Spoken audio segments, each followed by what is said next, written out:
কত মহান তিনি, যিনি তাঁর বান্দার উপর সত্য মিথ্যার মাঝে পার্থক্যকারী এই ফুরকান নাজিল করেছেন, যাতে করে সে ব্যক্তি এর দ্বারা সৃষ্টিকুলের জন্য সতর্ককারী হতে পারে।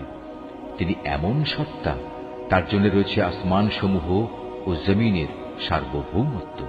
তিনি কখনো কাউকে নিজের সন্তান বলে গ্রহণ করেননি, না তার এ সার্বভৌমত্বে অন্য কারো কোনো শরিকানা আছে। তিনি প্রতিটি বস্তু পয়দা করেছেন এবং তিনি তার সৃষ্টির জন্য আলাদা আলাদা পরিমাপ নির্ধারণ করেছেন। এ সত্ত্বেও এ মুশরিক লোকেরা তাকে বাদ দিয়ে এমন কিছুকে মাবুদ বানিয়ে নিয়েছে যারা কিছুই সৃষ্টি করতে পারে না, বরং তাদেরই সৃষ্টি করা হয়েছে। সত্য কথা হচ্ছে, তারা যেমন নিজেরা নিজেদের ক্ষতি করতে সক্ষম নয়, তেমনি নিজেরা নিজেদের কোনো উপকারও করতে সক্ষম নয়। তারা কাউকে মৃত্যু দিতে পারে না, কাউকে জীবনও দিতে পারে না। তেমনি পারে না কেউ একবার মরে গেলে তাকে পুনরায় উঠিয়ে আনতে। যারা আল্লাহ তাআলাকে অবিশ্বাস করে, তারা এই কোরআন সম্পর্কে বলে, এ তো মিথ্যা ছাড়া কিছুই নয়, যা এ ব্যক্তি নিজে থেকে বানিয়ে নিয়েছে এবং অন্য জাতির লোকেরা তাকে এই ব্যাপারে সাহায্য করেছে। মূলত এসব কথা বলে এরা এক জঘন্য জুলুম ও নির্জলা মিথ্যা নিয়ে হাজির হয়েছে। তারা বলে, এ কোরআন হচ্ছে সেকালের উপকথা, যা এ ব্যক্তি লিখিয়ে নিয়েছে এবং সকাল সন্ধ্যায় তার সামনে এগুলো পড়া হয়।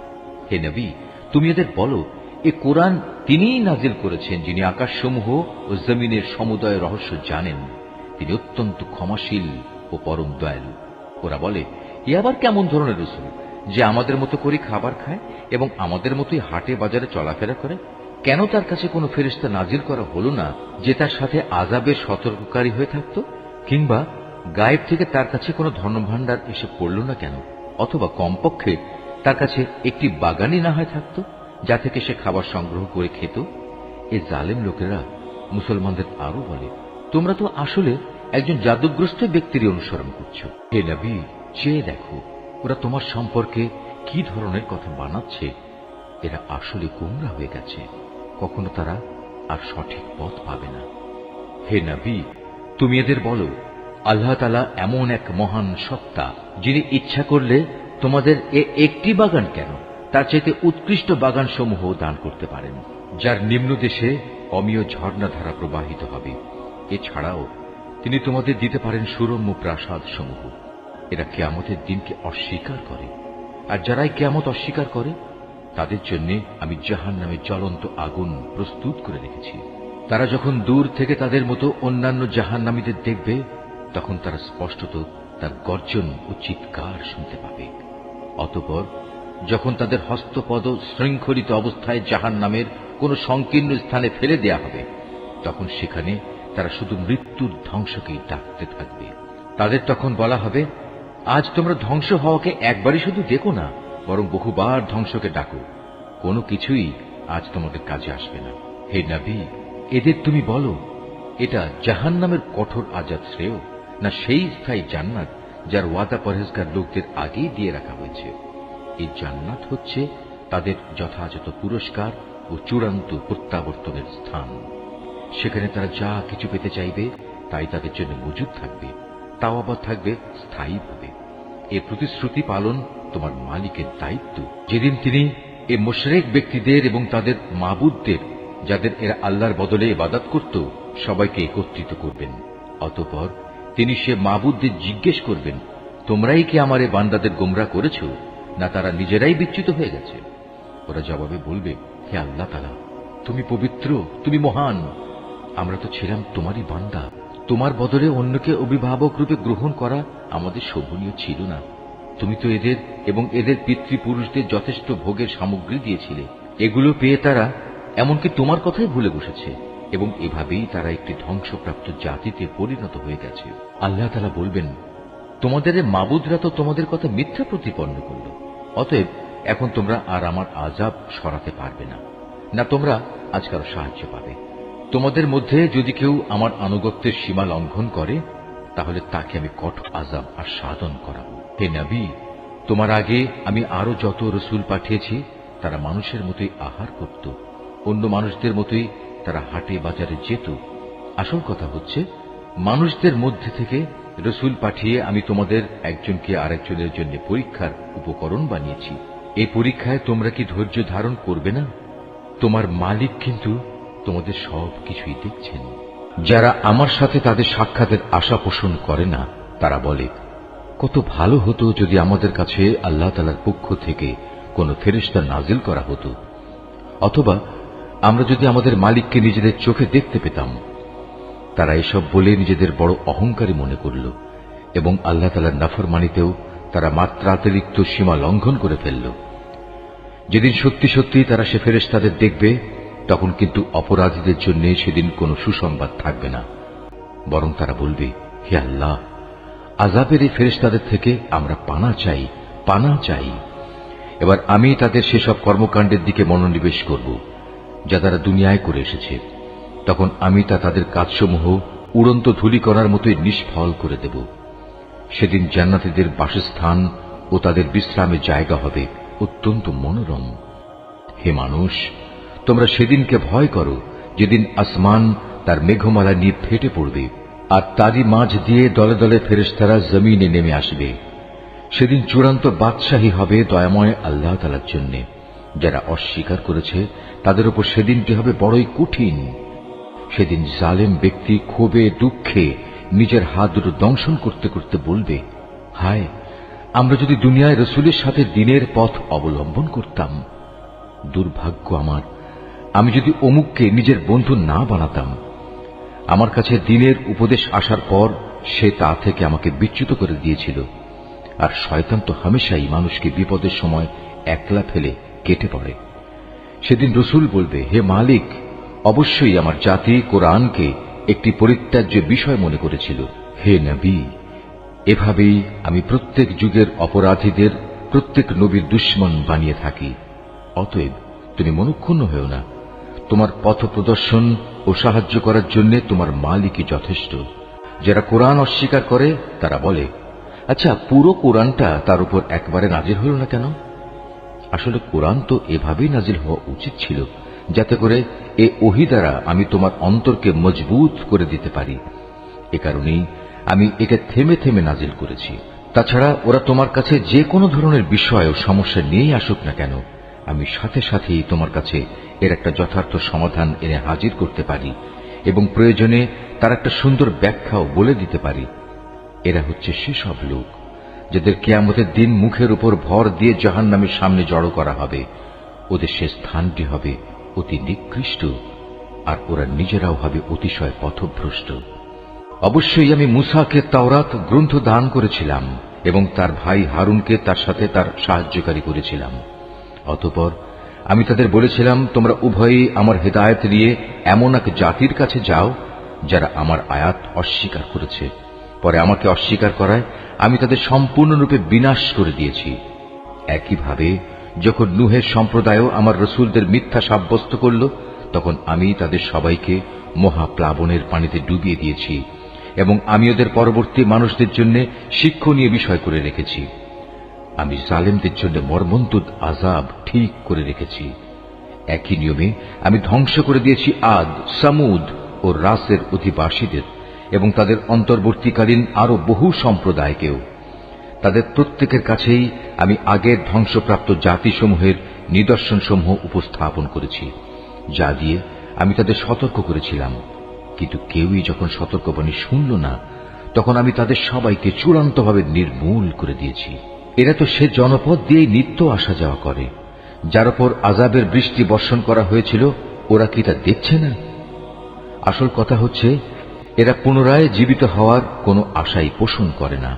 হে নবী, এরা যখন তোমাকে দেখে তখন তোমাকে কেবল ঠাট্টা বিদ্রুপের পাত্র রূপেই গণ্য করে বলে, এ কি সে লোক যাকে আল্লাহ তাআলা রাসূল করে পাঠিয়েছেন? এ ব্যক্তিই তো আমাদের দেবতাদের ইবাদত থেকে আমাদের সম্পূর্ণ বিচ্যুতই করে দিত, যদি আমরা তাদের উপর দৃঢ় প্রতিষ্ঠিত না থাকতাম।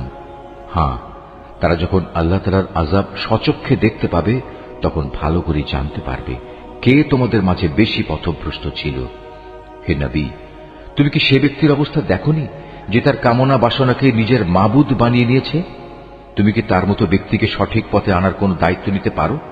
হে নবী, তুমি কি সত্যি মনে করো তাদের অধিকাংশ লোক তোমার কথা শোনে কিংবা এর মর্ম বোঝে? আসলে ওরা হচ্ছে পশুর মতো, বরং কোন কোন ক্ষেত্রে তারা আরো বেশি বিভ্রান্ত। হে নবী, তুমি কি তোমার মালিকের কুদরতের দিকে তাকিয়ে দেখো না, কিভাবে তিনি ছায়াকে সর্বত্র বিস্তার করে রেখেছেন? তিনি ইচ্ছা করলে তা তো একই স্থানে স্থায়ী করে রাখতে পারতেন। অতঃপর আমি কিন্তু সূর্যকে তার উপর একটি স্থায়ী নির্ঘণ্ট বানিয়ে রেখেছি। পরে আমি ধীরে ধীরে তাকে আমার দিকে গুটিয়ে আনব।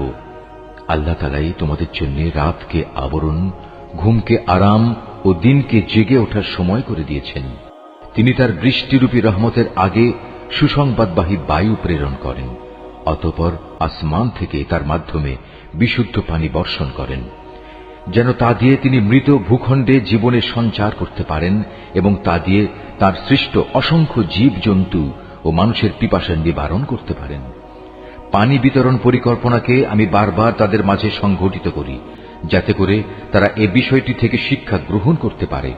কিন্তু অধিকাংশ মানুষই আমার অকৃতজ্ঞতা ছাড়া অন্য কিছু করতে অস্বীকার করল। আমি ইচ্ছা করলে প্রতিটি জনপদে এক একজন সতর্ককারী পাঠাতে পারতাম। অতএব তুমি কাফেরদের এই অভিযোগের পেছনে পড়ো না। তুমি এ কোরআন দিয়ে তাদের প্রচন্ড মোকাবেলা করো। তিনি একই জায়গায় দুটো সাগর একসাথে প্রবাহিত করে রেখেছেন। একটি হচ্ছে মিষ্ট ও সুপেয়, আরেকটি লোনা ও ক্ষার বিশিষ্ট। উভয়ের মাঝখানে তিনি একটি সীমারেখা বানিয়ে রেখেছেন। সত্যি এটি একটি অনতিক্রম্য ব্যবধান। তিনি সে মহান সত্তা, যিনি মানুষকে এক বিন্দু পানি থেকে পয়দা করেছেন।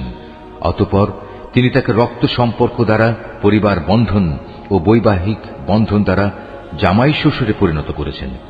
তোমার মালিক প্রভূত ক্ষমতাবান। এ সবকিছু সত্ত্বেও তারা আল্লাহর বদলে এমন সবকিছুর ইবাদত করে যা না তাদের কোনো উপকার করতে পারে, না তাদের কোনো ক্ষতি করতে পারে। আসলে প্রতিটি কাফের ব্যক্তি নিজের মালিকের মোকাবেলায় বিদ্রোহেরই সাহায্যকারী হয়ে থাকে। হে নবী, আমি তো তোমাকে কেবল জান্নাতের সুসংবাদ দাতা ও জাহান্নামের সতর্ককারী রূপেই পাঠিয়েছি।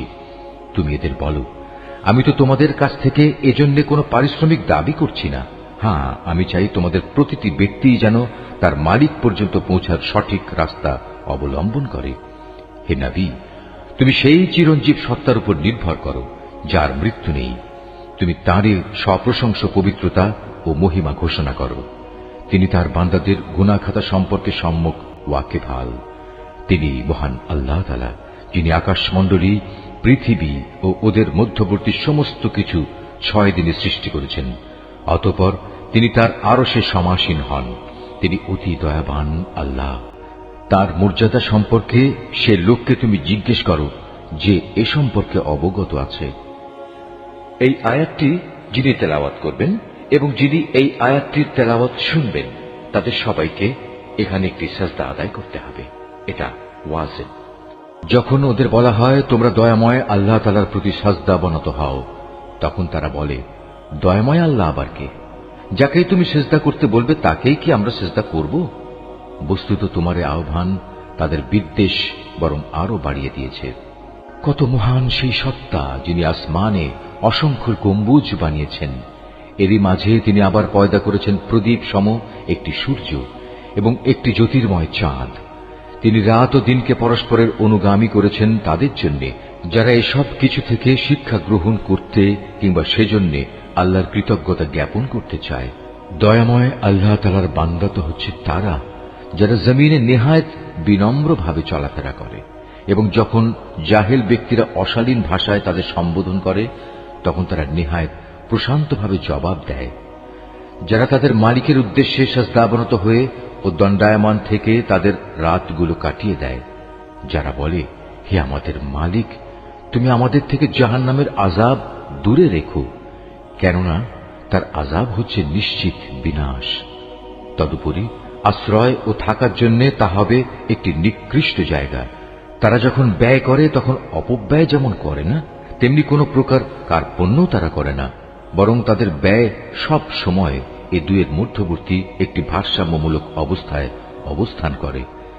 যারা আল্লাহ তাআলার সাথে অন্য কোনো মাবুদকে ডাকে না, যথার্থ কারণ ব্যতি রেখে যাকে হত্যা করতে আল্লাহ তাআলা নিষেধ করেছেন তাকে যারা হত্যা করে না, উপরন্তু যারা ব্যভিচার করে না, যে ব্যক্তি এসব অপরাধ করবে সে তার গুনাহের শাস্তি ভোগ করবে। কিয়ামতের দিন তার জন্য এ শাস্তি আরো বাড়িয়ে দেয়া হবে। সেখানে সে অপমানিত হয়ে চিরকাল পড়ে থাকবে। কিন্তু যারা এসব থেকে তওবা করেছে, আল্লাহর উপর ঈমান এনেছে এবং নেক আমল করেছে, আল্লাহ তাআলা এমন সব লোকদের পেছনের গুনাহসমূহ তাদের নেক আমল দ্বারা বদলে দেবেন। আল্লাহ তাআলা ক্ষমাশীল ও পরম দয়ালু। যে ব্যক্তি তওবা করে এবং নেক আমল করে, সে এর দ্বারা সম্পূর্ণত আল্লাহ অভিমুখী হয়ে পড়ে। দয়াময় আল্লাহ তাআলার নেক বান্দা তারাও যারা মিথ্যা সাক্ষ্য দেয় না। ঘটনাচক্রে যদি কোনো অযথা বিষয়ের তারা সম্মুখীন হয়ে যায়, তাহলে একান্ত ভদ্রতার সাথে তারা সেখান থেকে সরে পড়ে। এরা হচ্ছে এমন কিছু লোক, তাদের কাছে যখন তাদের মালিকের কোনো আয়াত পড়ে কোনো কিছু স্মরণ করানো হয়, তখন তারা তার উপর অন্ধ ও বধির হয়ে দাঁড়িয়ে থাকে না। যারা বলে, হে আমাদের মালিক, তুমি আমাদের স্বামী, স্ত্রী ও সন্তান সন্ততিদের থেকে আমাদের জন্য চোখের শীতলতা দান করো, উপরন্তু তুমি আমাদের পরহেজগার লোকদের ইমাম বানিয়ে দাও। এরাই হচ্ছে সেসব লোক, তাদের কঠোর ধৈর্যের বিনিময় স্বরূপ যাদের সুরম্য বালাখানা দেয়া হবে, ফেরেশতাদের পক্ষ থেকে তাদের সম্মানজনক অভিবাদন ও সালাম সহ অভ্যর্থনা জানানো হবে। সেখানে তারা চিরকাল থাকবে। কত উৎকৃষ্ট সে জায়গা আশ্রয় নেওয়ার জন্য, কত সুন্দর সে জায়গা থাকার জন্য। হে নবী, তুমি এদের বলো, তোমরা যদি তাকে না ডাকো, তবু আমার মালিক তোমাদের মোটেই পরোয়া করবেন না। যদি তোমরা তাকে ডাকো, তবে তা তোমাদেরই কল্যাণ বয়ে আনবে। কিন্তু তোমরা তো তাকে অস্বীকার করেছ, তাই অচিরেই এটা তোমাদের জন্য কাল হয়ে দেখা দেবে।